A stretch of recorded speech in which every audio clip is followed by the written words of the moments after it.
il y a beaucoup d'expressions de propagande qui sont des mauvais noms. Et quand il y a un mauvais nom, c'est facile à corriger, on choisit un autre nom. Donc, si eux disent pirate ou piraterie, moi je dis partage. C'est facile, remplacer un nom par un autre nom. Mais le problème avec ce faux concept de, entre guillemets, propriété intellectuelle est beaucoup plus profonde. On ne peut pas dire la chose que les autres appellent la propriété intellectuelle parce qu'il n'y a pas de telle chose. Cette chose n'existe pas. Voici l'erreur, voici la confusion. Donc remplacer le nom ne suffit pas et dire la chose que les autres appellent propriété intellectuelle ne suffit pas parce que l'erreur est dans supposer qu'il y ait une telle chose.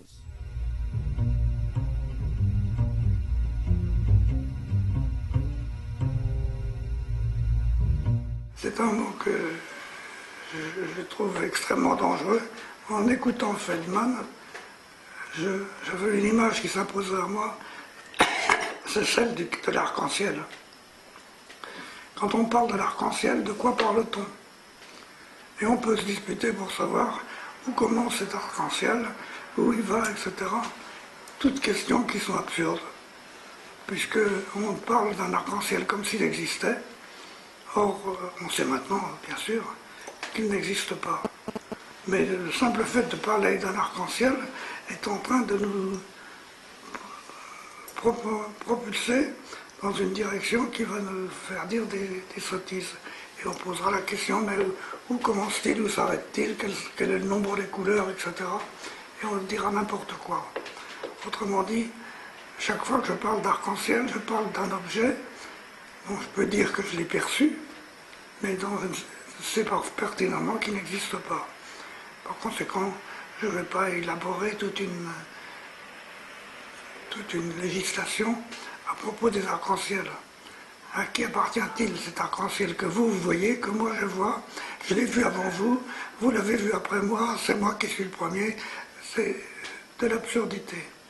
Et c'est cette image-là qui s'imposait à mon esprit lorsque j'ai écouté le discours qu'on vient d'entendre et qui est magnifiquement clair.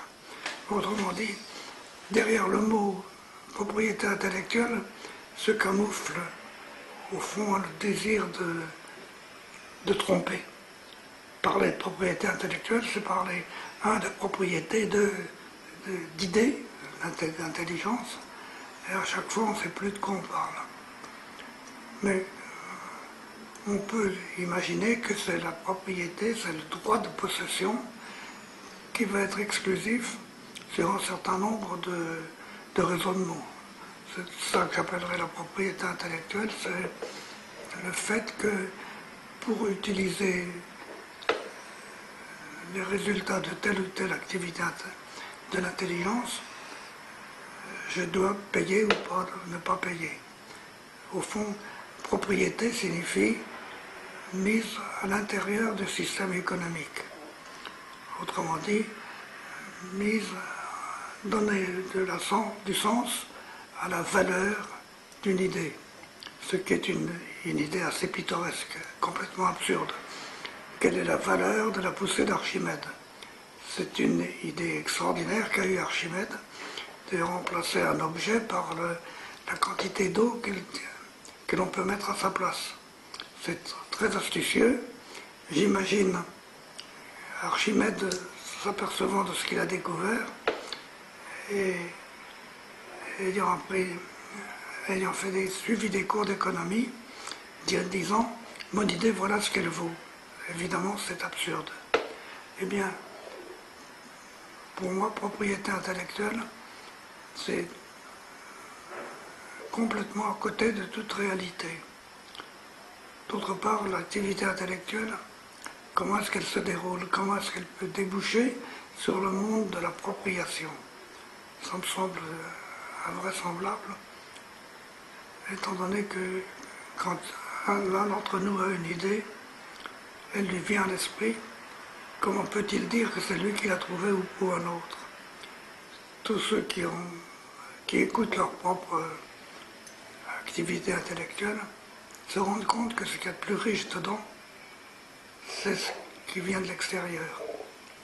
Chaque fois que j'ai une idée, cette idée elle s'est forgée en moi, bien sûr, mais cette idée, elle a été provoquée, très certainement, par le contact avec un autre, qui disait peut-être le contraire, qui disait la même chose, mais en tout cas, ce qui me rend intelligent, c'est ma capacité à rencontrer l'autre, et non pas ma capacité à imaginer tout seul comme un grand des idées nouvelles.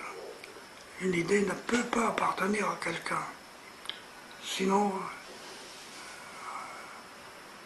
on débouche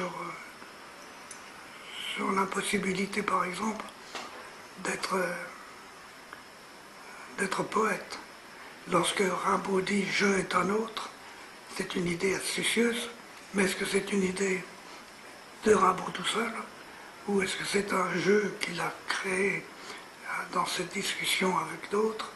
Personne ne le sait, lui-même ne le sait pas, par conséquent ça ne peut pas être approprié.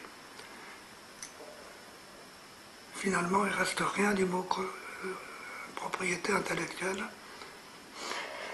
Il y a des appropriations monstrueuses, comme l'appropriation de la possibilité de guérir quelqu'un avec un nouveau médicament.